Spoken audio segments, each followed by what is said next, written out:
Video like जरूर कर लीजिए और ऐसे वीडियो लगातार फ्री में पाने के लिए चैनल को तुरंत सब्सक्राइब कर लीजिए और बेल आइकन को जरूर टैप कर लीजिए ताकि आगे भी सारे वीडियो आपको मिलते रहे। यूट्यूब में फॉलो करते हैं तो प्लीज ये वाला फ्री टेलीग्राम चैनल जरूर ज्वाइन कर लीजिएगा। सारे नोटिफिकेशन सारे अपडेट यहीं पे आते हैं, ध्यान रखिए। नमस्कार साथियों, स्वागत है आप सभी का पीसीएस और बीईओ की डे वाइज सीरीज में। और डे वाइज सीरीज में आज जो टॉपिक हम यहाँ डिस्कस करेंगे वो है कर यानी टैक्स।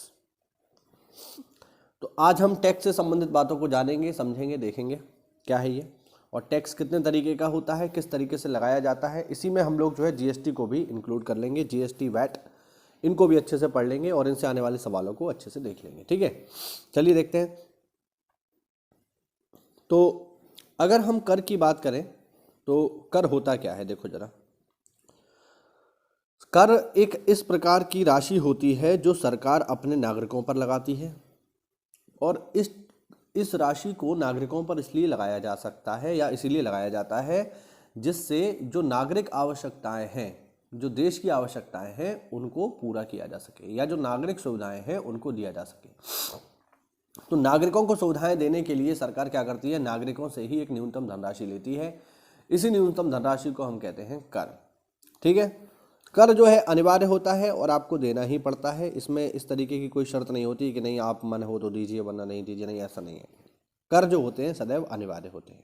जैसे सरकार द्वारा देश में स्थिरता के साथ विकास को बढ़ावा देने हेतु राजकोषीय नीति का क्रियान्वयन किया जाता है।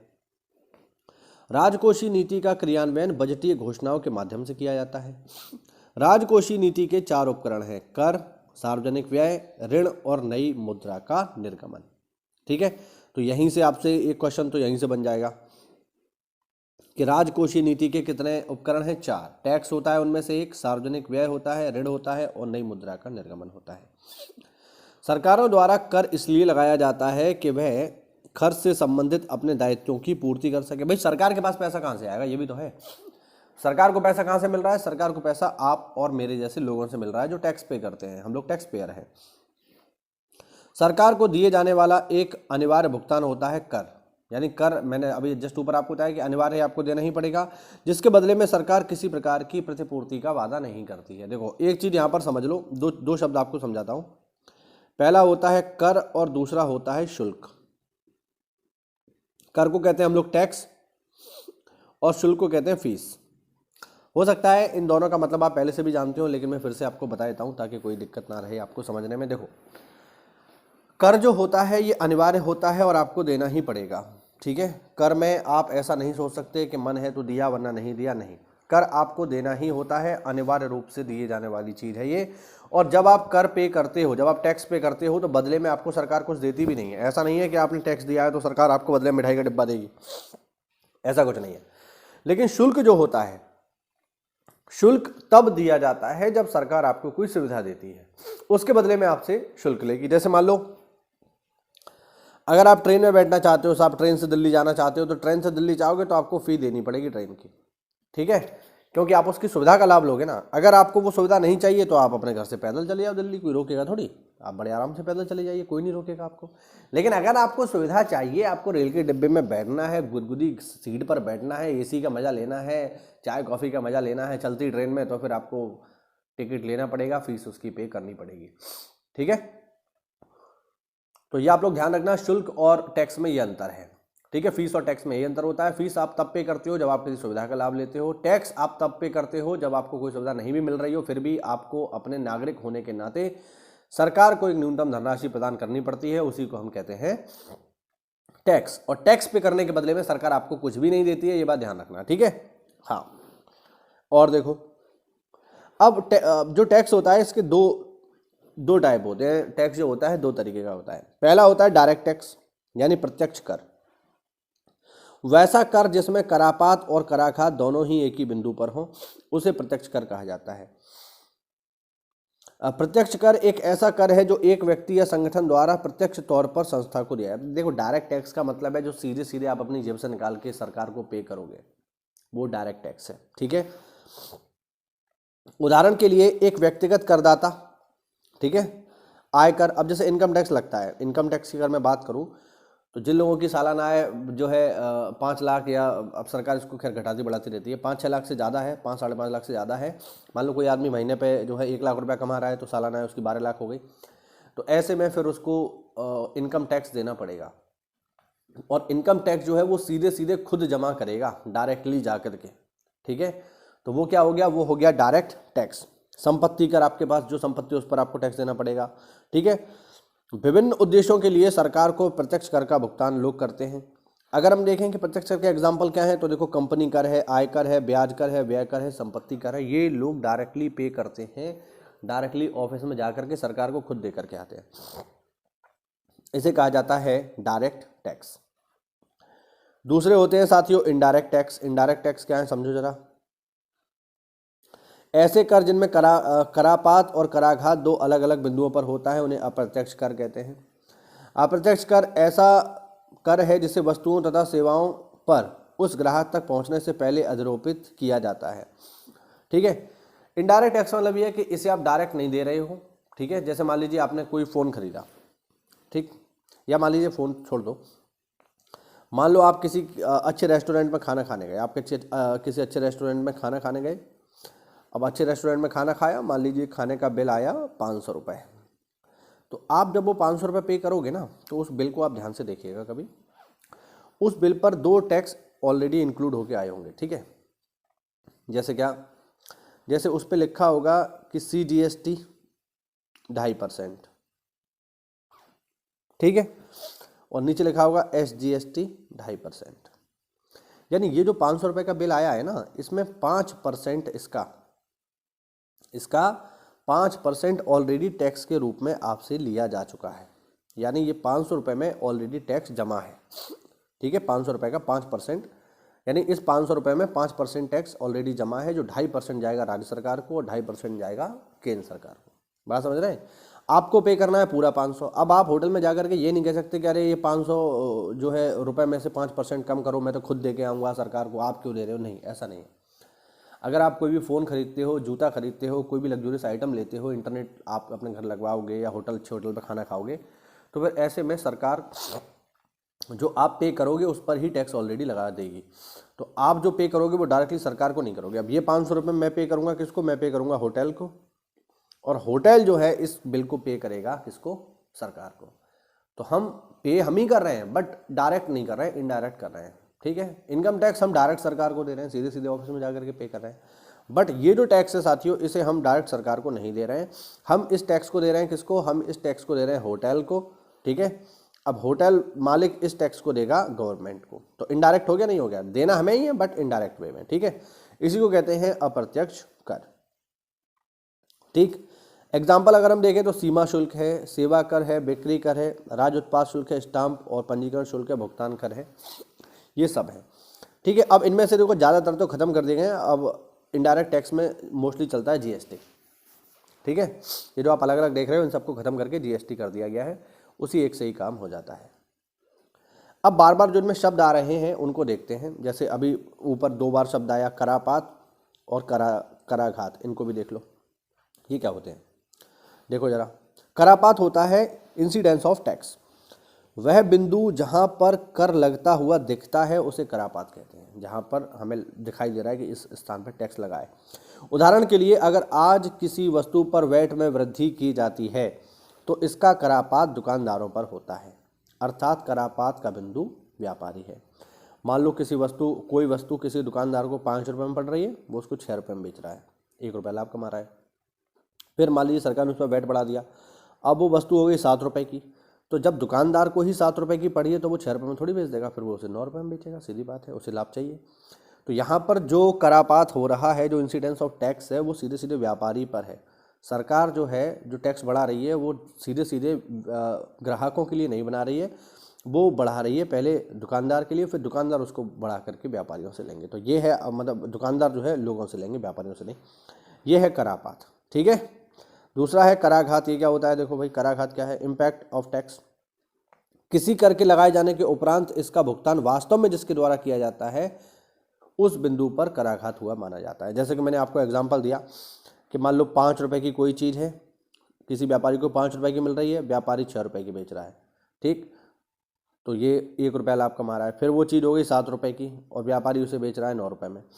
तो 7 रुपया की जब हो गई, जब इस पर वैट बढ़ गया तो ये पॉइंट जहाँ पे व्यापारी को वो चीज़ 7 रुपये की पड़ी, ये हो गया करापात। ठीक है, अभी मैंने बताया। लेकिन वो क्या कर रहा है, वो इस 7 रुपये की जगह 9 रुपये वसूल रहा है आम जनता से। तो एक्चुअल में टैक्स का बोझ इस पर आ रहा है, तो ये हुआ कराघात। ठीक है, करापात वो बिंदु है जहाँ पर टैक्स हमें लगता हुआ दिखाई दे रहा है, और कराघात वो बिंदु है जो एक्चुअल में टैक्स का भुगतान करता है, यानी आम जनता। ठीक है, आया समझ में? नहीं आया? आगे देखते हैं। आगे है कि टैक्स कितने तरीके के होते हैं, ये जरा पता कर लेते हैं हम लोग। टैक्सेशन कितने टाइप का होता है? पहला होता है प्रोग्रेसिव, प्रगतिशील करारोपण, यानी प्रोग्रेसिव टैक्सेशन। अब नाम से स्पष्ट है प्रोग्रेसिव है, तो ये क्या करेगा बेसिकली, जैसे जैसे आपकी इनकम बढ़ेगी, जैसे जैसे आपकी आय बढ़ेगी, आय बढ़ने के साथ साथ टैक्स भी बढ़ जाएगा। सीधी सी बात है, बात समझ रहे हैं? वही यहाँ पे लिखा हुआ देखो, जब आय में वृद्धि के साथ साथ कर की दर में वृद्धि होती जाए तो ऐसे करारोपण को प्रगतिशील करारोपण कहा जाता है। ठीक है, हाँ, यानी जैसे जैसे आपकी आय बढ़ेगी उसके हिसाब से आप पर लगने वाला टैक्स भी बढ़ जाएगा। इसी को कहते हैं प्रोग्रेसिव टैक्सेशन। ठीक है, हाँ, भारत में इसी प्रकार से कर की वसूली की जाती है।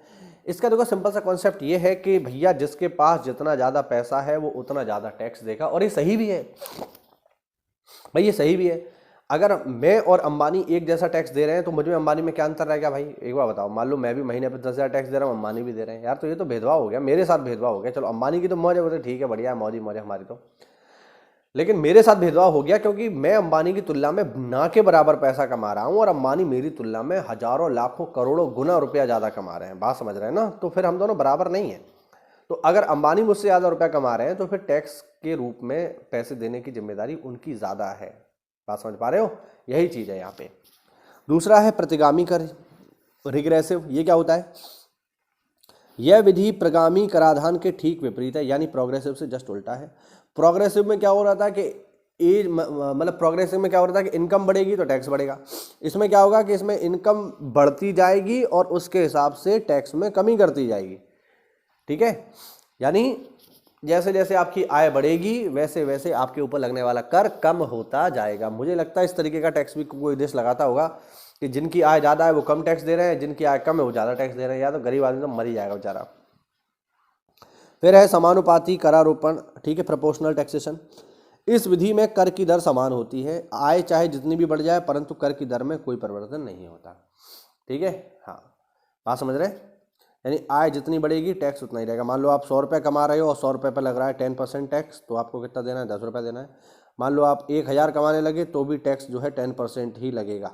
पैसे तो यहाँ पे बढ़ जाएंगे, है ना, 10 के 100 हो गए, लेकिन 10% का 10% ही रहा, इसमें कोई बदलाव नहीं आया। ठीक है, इसी को कहते हैं समानुपाती करारोपण। फिर है अधोगामी। ठीक है, अधोगामी टैक्सेशन ये क्या है? जब कर की दर एक निश्चित सीमा तक आय में वृद्धि के साथ बढ़े परंतु उस सीमा के बाद स्थिर हो जाए, इसे अधोगामी करारोपण कहते हैं। यानी जो टैक्सेशन है वो एक लिमिट तक तो बढ़ेगा, है ना। जैसे सरकार कह दे कि अगर आप 100 रुपये से लेकर के 1000 रुपये तक कमा रहे हो तो फिर आप पर टैक्स लगेगा कितना? मान लीजिए हर 100 रुपये पे जो है टैक्स 1% बढ़ जाएगा। तो 100 पे लग रहा है मान लो 10%, इस तरीके से 1-1% बढ़ता चला जाएगा।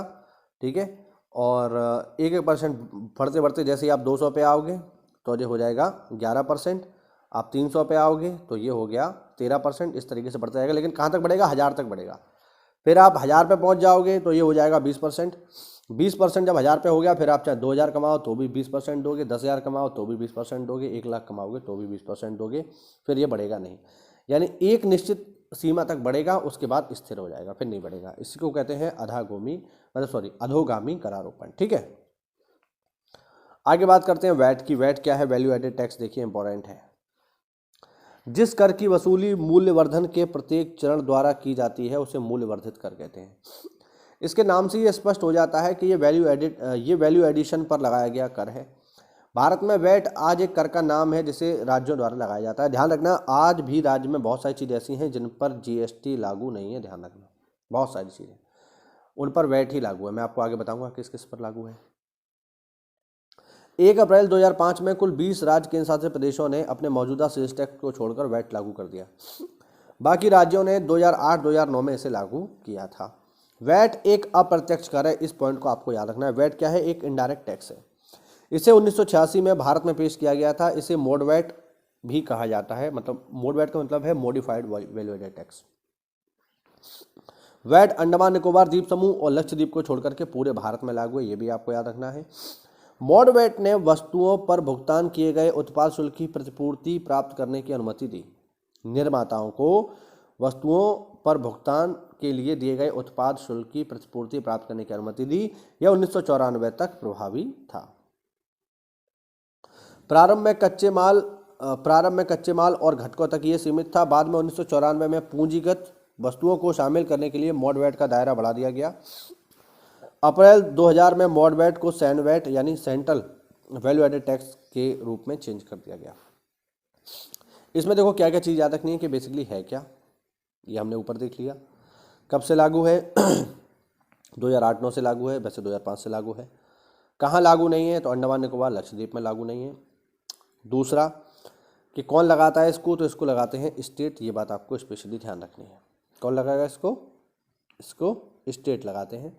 और बहुत सारी चीज़ों पर आज भी जीएसटी नहीं लगता है, उन पर वैट ही लगता है। जैसे अगर मैं आपको एग्जांपल दूँ तो शराब। अब शराब की मैं बात करूँ साथियों, शराब है या पेट्रोल है या फिर है गोल्ड, इन पर आप देखेंगे तो इन पर आज भी जीएसटी नहीं लगता है। जीएसटी से शराब भी बाहर है, पेट्रोल भी बाहर है और गोल्ड भी बाहर है। इन पर क्या लगता है? वैट लगता है।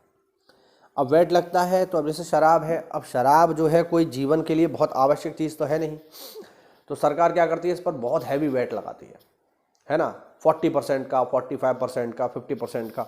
मान लो जिस शराब की बोतल को बनाने में 75 से 90 रुपए का खर्चा आ रहा है, ठीक है, या मान लीजिए किसी शराब की बोतल को बनाने में 100 रुपए का खर्चा आ रहा है, सरकार क्या करती है? सरकार इस पर 50% टैक्स लगा देती है, बोतल की कीमत पहुंचा देती है 150-160। बात समझ रहे हैं? तो इतना हैवी टैक्स लगाती है क्योंकि सरकार जानती है कि शराब कोई ऐसी चीज़ तो है नहीं जिसके बिना आदमी मर जाए। और दूसरा, सरकार ये भी जानती है कि शराब लोग पियेंगे ही पियेंगे, तो आपको शराब पीनी है तो खूब पियो और सरकार को वैट दो। इसीलिए शराब की बोतलें महंगी हैं, क्योंकि कोई जीवनदायक चीज़ तो है नहीं। यही सेम कॉन्सेप्ट जो है पेट्रोल के साथ है। पेट्रोल जीएसटी में नहीं आता, पेट्रोल जीएसटी में नहीं आता। तो अभी क्या होता है कि पेट्रोल पर सरकार हैवी टैक्स लगाती है, 20%, 30%, 40%। इसीलिए उसकी कीमतें 100 पर पहुंच जाती हैं कि 100 रुपये लीटर हो गया, 90 रुपये लीटर हो गया, है ना। इस तरीके से ये रहता है। बात समझ रहे हैं? यही कहानी गोल्ड के साथ है। अब होता क्या है कि अगर हम इन्हें जीएसटी में शामिल कर लें, ठीक है, तो जैसे ही हम शराब को, पेट्रोल को जीएसटी में शामिल करेंगे, वैसे ही क्या होगा कि जीएसटी की जो टैक्स स्लैब है वो मैक्सिमम 28% तक ही है। तो फिर आप इस पर कितना टैक्स लगा पाओगे? 28 ही तो लगा पाओगे, इससे ज़्यादा लगा ही नहीं पाओगे, क्योंकि उससे ज़्यादा टैक्स है ही नहीं उसमें। तो इससे क्या होगा? इनकी कीमतें गिर जाएंगी, और इनकी कीमतें गिर जाएंगी तो राज्यों को मुनाफा कम होगा। ये बात समझ लो। बात समझ पा रहे? नहीं समझ पा रहे? अगर हम इन पे टैक्स घटा देंगे तो राज्य को मिलने वाला पैसा कम नहीं हो जाएगा, और राज्य ऐसा चाहता नहीं है कि हमें मिलने वाली कमाई कम हो, इस वजह से इन पर हैवी टैक्स लगाया जाता है। और यही रीज़न है कि इन पर वैट लगता है। और वैट कौन लगाएगा? राज्य लगाएगा, और राज्य अपने हिसाब से लगाएगा। इसीलिए हर राज्य में शराब की कीमतें, पेट्रोल की कीमतें अलग अलग होती हैं, ठीक है। अब जैसे गोवा को देख लो, तो गोवा में शराब बहुत सस्ती है, क्योंकि उन्हें पता है हमारे यहाँ टूरिस्ट आएंगे, मस्त दारू पियेंगे, तो उन्होंने शराब सस्ती कर रखी है, वैट कम कर दिया है। हमारे यहाँ पे भैया शराबी लोग ज़्यादा है, उन्हें कि कोई बात नहीं है, महंगा कर दो, हैवी टैक्स लगाओ, खूब वसूली करो, तो हमारे यहाँ शराब महंगी है। यही कहानी गोल्ड के साथ है, यही कहानी पेट्रोल के साथ है। आई बात समझ में? नहीं आई? चलो आगे देखते हैं। जीएसटी, जीएसटी है वस्तु एवं सेवा कर, ये इंपॉर्टेंट है, goods and service tax. GST को 101वें संविधान संशोधन अधिनियम 2016 के माध्यम से पेश किया गया था। यह देश के सबसे बड़े अप्रत्यक्ष कर सुधारों में से एक है। ध्यान रखना, जीएसटी क्या है? इनडायरेक्ट टैक्स है, इनडायरेक्ट टैक्स है, ठीक है। इसे वन नेशन वन टैक्स के नारे के साथ पेश किया गया था। जीएसटी में उत्पाद शुल्क, वैट, सेवा कर, विलासिता कर आदि अप्रत्यक्ष करों को सम्मिलित कर लिया गया है। देखो, वैट इसमें शामिल तो है, लेकिन बहुत सारी चीज़ों पर अभी भी जीएसटी लागू नहीं है, जैसा कि मैंने ऊपर आपको बताया, ठीक है। जीएसटी कर के व्यापक प्रभाव या भार जीएसटी कर के व्यापक प्रभाव या कर के भार को कम करता है जो उपभोक्ता पर लगता है। अब वैट में आप देख रहे हो, वैट में तो बहुत हैवी टैक्स लग रहा है यार, 50% तक टैक्स लग रहा है वैट में। तो जीएसटी में तो मैक्सिमम 28 ही तो लगेगा, तो इससे तो बहुत कम हो गया, नहीं हो गया ये, तो ये नागरिकों के लिए बढ़िया है। ठीक है, चीज़ें सस्ती होंगी। जीएसटी घरेलू उपभोग के लिए बेची जाने वाली अधिकांश वस्तुओं तथा सेवाओं पर लगाया जाने वाला मूल्यवर्धित कर है। जीएसटी का भुगतान उपभोक्ताओं द्वारा किया जाता है। यार सारे टैक्स उपभोक्ता ही देते हैं, सीधी बात है, लेकिन यह वस्तुओं और सेवाओं को बेचने वाले व्यवसायों द्वारा सरकार को प्रेषित किया जाता है। लगता तो जो है उपभोक्ताओं पर है, लेकिन देते कौन है? व्यवसायी देते हैं, ध्यान रखना। हम नहीं देते सरकार को, हम देते हैं व्यापारियों को, व्यापारी देते हैं सरकार को। जीएसटी जिसने लगभग सभी घरेलू अप्रत्यक्ष करों, है ना, यहाँ पर देखो कुछ लिखा हुआ है, पेट्रोलियम, मादक पदार्थ, स्टाम्प शुल्क को छोड़कर, ये मैंने बताया था ये शामिल नहीं है, मैंने बोला था ना शराब, पेट्रोलियम ये शामिल नहीं है, को एक मंच के अंतर्गत समाहित कर दिया है। शायद यह स्वतंत्र भारत के इतिहासों में सबसे बड़ा कर सुधार है। बिल्कुल सही बात है। तो जीएसटी से कौन कौन बाहर हो गए? देखो, पेट्रोल बाहर हो गया, गोल्ड बाहर हो गया, ठीक है, शराब बाहर हो गई, और एक और इसमें बाहर हो गया, वो है स्टाम्प शुल्क लगता है ना, तहसील में जाते हैं तो वो स्टाम्प जो होता है वो सरकार अपने पास लेती है, स्टेट गवर्नमेंट, उस पर आज भी वैट लगता है। 1 जुलाई 2017 को भारत के ऐतिहासिक संघीय अप्रत्यक्ष कर जीएसटी को सरकार के द्वारा पूरे देश में लागू कर दिया गया।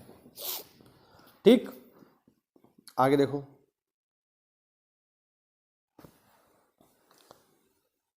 एक 101वां संविधान संशोधन अधिनियम भारतीय अप्रत्यक्ष कर प्रणाली को सरल, मितव्ययी, कुशल और व्यवहारिक बनाने हेतु वस्तु एवं सेवा कर का प्रावधान करता है। तो आपको ध्यान रखना है कि जीएसटी जो है किस संविधान संशोधन में आया है? जीएसटी जो है ये आया है 101वें संविधान संशोधन के द्वारा, काफ़ी महत्वपूर्ण है। दूसरा ये भी याद रखना, जीएसटी एक इनडायरेक्ट टैक्स है जिसने अपने पूर्ववर्ती अधिकांश अप्रत्यक्ष करों को प्रतिस्थापित करके एकल कर संरचना यानी सिंगल जो है टैक्स के रूप में इसको हमने इस्टेब्लिश किया है। ठीक है, आगे देखो,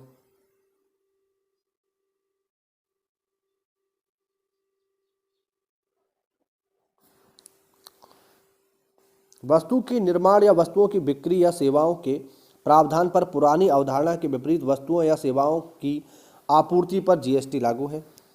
जीएसटी पूरे देश में एक समान दर से लागू होने के कारण संपूर्ण भारत को एकीकृत साझा बाजार बनाने, स्वस्थ प्रतिस्पर्धाओं को बढ़ाने तथा उपभोक्ता एवं उत्पादकों के हितों के संरक्षण का काम करता है। ठीक है, भारतीय संघीय ढांचे के दृष्टिगत जीएसटी के 2 घटक हैं, सेंट्रल जीएसटी और स्टेट जीएसटी। मैंने अभी ऊपर आपको बताया था, किसी राज्य क्षेत्र में हुए लेन देन पर केंद्र और राज्य दोनों के साथ मूल्य श्रृंखला पर वस्तु एवं सेवा कर लगाते हैं। ठीक है, यानी ये हो गया इंटीग्रेटेड जीएसटी। आईजीएसटी इंटीग्रेटेड मतलब सीजीएसटी सेंट्रल लेगा, एसजीएसटी स्टेट लेगा, इंटीग्रेटेड दोनों लेंगे। ठीक, देखो, केंद्र सीजीएसटी लगाता है और कर इकट्ठा करता है, एसजीएसटी स्टेट लगाता है और उसे इकट्ठा करता है, आईजीएसटी केंद्र और राज्य द्वारा पारस्परिक रूप से सहमत दरों पर लगाए जाते हैं, जैसा कि मैंने अभी आपको बताया। जीएसटी परिषद की सिफारिश पर दरों की अधिसूचना की जाती है। जीएसटी मूल आधारित कराधान के सिद्धांत के विपरीत गंतव्य आधारित उपभोग कराधान के सिद्धांत पर आधारित है। वस्तुओं एवं सेवाओं के अंतर्राज्यीय व्यापार पर अनुच्छेद 269(1) के तहत एकीकृत वस्तु एवं सेवा कर लगाया जाता है, इंटीग्रेटेड जीएसटी लगाया जाता है।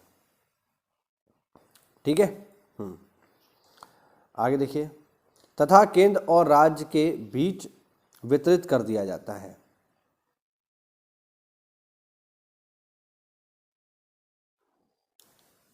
एक 101वें संविधान संशोधन अधिनियम की धारा 18 में जीएसटी लागू होने के कारण राज्यों को हुए राजस्व नुकसान की भरपाई के संदर्भ में भी प्रावधान किया है। अब ऑब्वियस बात है कि भाई जब जीएसटी लागू होगा तो कर है वो घट गया, और जब कर घट गया तो राज्यों को नुकसान होगा। बात समझ रहे हैं, नहीं समझ रहे हैं? इसीलिए उससे जो नुकसान होगा उसकी भरपाई कौन करेगा? केंद्र सरकार करेगी। 15वें वित्त आयोग ने जीएसटी शासन में कर दरों की बहुलता, पूर्व अनुमान के मुकाबले जीएसटी संग्रह में कमी, जीएसटी संग्रह में उच्च अस्थिरता, रिटर्न दाखिल करने में असंगति, मुआवजे को लेकर केंद्र पर राज्यों की निर्भरता आदि विभिन्न क्षेत्रों पर प्रकाश डाला था। आगे देखते हैं जीएसटी काउंसिल। 101वें संविधान संशोधन अधिनियम 2016 ने एक नई कर प्रणाली का मार्ग प्रशस्त किया जिसका नाम है जीएसटी, और इसके लिए संविधान में एक नया अनुच्छेद 279A जोड़ा गया। ये बहुत इंपॉर्टेंट है, ध्यान रखना, 279A जीएसटी से जुड़ा हुआ है। यह अनुच्छेद राष्ट्रपति को एक आदेश द्वारा जीएसटी काउंसिल की स्थापना के लिए शक्तिमत करता है। इसी के अनुसार राष्ट्रपति ने 2016 में अपने आदेश द्वारा काउंसिल की स्थापना की। ठीक है, काउंसिल का सचिवालय दिल्ली में है और केंद्रीय राजस्व सचिव काउंसिल के पदेन सदस्य हैं। ठीक, आगे देखो। काउंसिल केंद्र और राज्यों का संयुक्त फोरम है जिसके निम्नलिखित सदस्य होते हैं। अध्यक्ष कौन होते हैं जीएसटी काउंसिल के? वित्त मंत्री केंद्र के, और राज्य और जो इसके केंद्रीय राज्य मंत्री होते हैं वित्त विभाग के। इसके अलावा जो प्रत्येक राज्य के वित्त मंत्री होते हैं वो इसके मेंबर होते हैं। ठीक, काउंसिल के राज्यों से नामित सदस्य अपने आप में से मतलब आपस में से किसी एक को काउंसिल का उपाध्यक्ष चुनते हैं और उसके कार्यकाल निश्चित कर सकते हैं। अब हम देखते हैं कि जीएसटी के अंतर्गत कौन कौन से कर शामिल होते हैं। देखो, तो केंद्रीय कर कौन कौन से शामिल होते हैं जीएसटी के अंतर्गत, उनको देख लीजिए। तो केंद्रीय उत्पाद शुल्क जीएसटी में आ गया है, अतिरिक्त उत्पाद शुल्क जीएसटी में आ गया है, सेवा कर जीएसटी में आ गया है, अतिरिक्त सीमा शुल्क जीएसटी में आ गया है, विशेष अतिरिक्त सीमा शुल्क भी जीएसटी में आ गया है, और अधिभार और उपकर सेस ये भी जो है जीएसटी के अंतर्गत आ गए। राज्य में कौन कौन आ गया है? तो वैट आ गया है, बिक्री कर आ गया है, मनोरंजन कर आ गया है, केंद्रीय बिक्री कर आ गया है, चुंगी और प्रवेश कर आ गया है, क्रय कर आ गया है, विलासिता कर आ गया है, लॉटरी सट्टा जुए पर होने वाली आय भी इस पर जो है आ गई है। ठीक है, तो ये हो गया हमारा जीएसटी। अच्छा, जीएसटी में कुछ बेसिक फैक्ट और हैं जो मैं आपको बता देता हूँ, कहीं खाली जगह हो तो।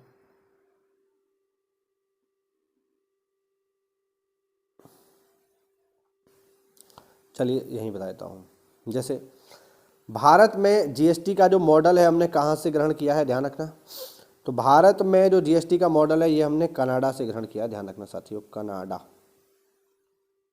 ठीक है, भारत में जीएसटी का मॉडल कहाँ से लिया गया है? भारत में जीएसटी का मॉडल कनाडा से लिया गया है। कनाडा में से 1991 में लागू किया गया था। ठीक है, दूसरा अगर हम देखें कि भारत में जीएसटी को सबसे पहले लागू करने वाला राज्य कौन सा था, तो वो था असम। असम राज्य ने सबसे पहले अपने जीएसटी को लागू किया। दूसरा, जीएसटी भारत में कब से लागू है? तो देखो ध्यान रखना, ये लागू है 1 जुलाई 2017 से। तो 1 जुलाई 2017 से भारत में जीएसटी जो है पूरी तरह से लागू है। ठीक है, एक चीज़ और देख लेते हैं कि जीएसटी में जो है कर की दर कितनी है, वो भी मैं आपको बताता हूँ। तो एक सेकंड, जीएसटी में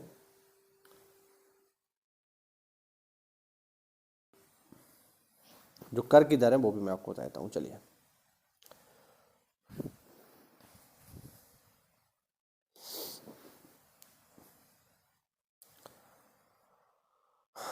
एक सेकंड रुकिएगा। चलिए, तो जीएसटी में जो कर की दर है वो भी आपको बताता हूँ। तो इसमें जो है बेसिकली 4 दरें हैं जीएसटी में। ठीक है, 2023 का मैं आपको बता रहा हूँ ये, क्योंकि 24 तो अभी शुरू हुआ है। 5% पहली, दूसरी 12%, तीसरी 18% और चौथी 28%। इस तरीके से ये जो है अलग अलग दरों पर ये लगता है। ठीक है, अलग अलग चीज़ों पर अलग अलग तरीके से यहाँ पर जीएसटी की जो टैक्स स्लैब है ये लगती है। इसमें एक टैक्स स्लैब और आती है 0%। 0% वाली भी आपको बता देता हूँ। जैसे 0% किस पर आती है? जैसे दूध हो गया, अंडा हो गया, शिक्षा हो गया, दही हो गया, है ना, पनीर, मतलब खाने पीने की चीज़ें बेसिकली, ये सब 0% में आएंगी। 5% में क्या आएगा? 5% में चीनी है, चीनी हो गया, चाय हो गया, खाद्य तेल हो गया, एलपीजी है, बच्चों के दूध है, मिठाई, अगरबत्ती, ये सब 5% में। 12% में क्या आएगा भाई? तो देखो 12% में आएगा बटर है, घी है, बादाम है, ठीक है, अचार है, चटनी है, नारियल पानी इत्यादि वगैरह, ये सब 12 में। 18% में क्या आएगा? 18% में जैसे हेयर ऑयल है, टूथपेस्ट है, आइसक्रीम है ना, कंप्यूटर वगैरह है, प्रिंटर है, ये सब 18% पे आएगा। और 28% पे क्या आएगा? कारें हैं, लग्जरी आइटम है, सिगरेट है ना, या मोटरसाइकिल वगैरह है, ये सब जो है ये 28% में आता है, क्योंकि ये देखिए जीवन के लिए बहुत आवश्यक चीज़ें नहीं है। तो इस तरीके से जो है जीएसटी का प्रावधान भारत में किया गया है। वैसे आप देखोगे तो टोटल इसकी टैक्स स्लैब है 5, अगर जीरो को भी मिला लोगे तो, लेकिन जीरो तो जीरो यार, उसमें फिर क्या होगा? तो फिर इसके हिसाब से देखा जाएगा तो 4 टैक्स स्लैब में काम करता है हमारा जीएसटी। ये हुआ हमारा आज का पूरा टॉपिक। उम्मीद करता हूँ आपको समझ में आया होगा, नई जानकारी मिली है। तो ऐसा है तो वीडियो को लाइक करिए, चैनल को सब्सक्राइब करिए। मिलते हैं अगली क्लास में, तब तक के लिए जय हिंद, जय भारत, वंदे मातरम।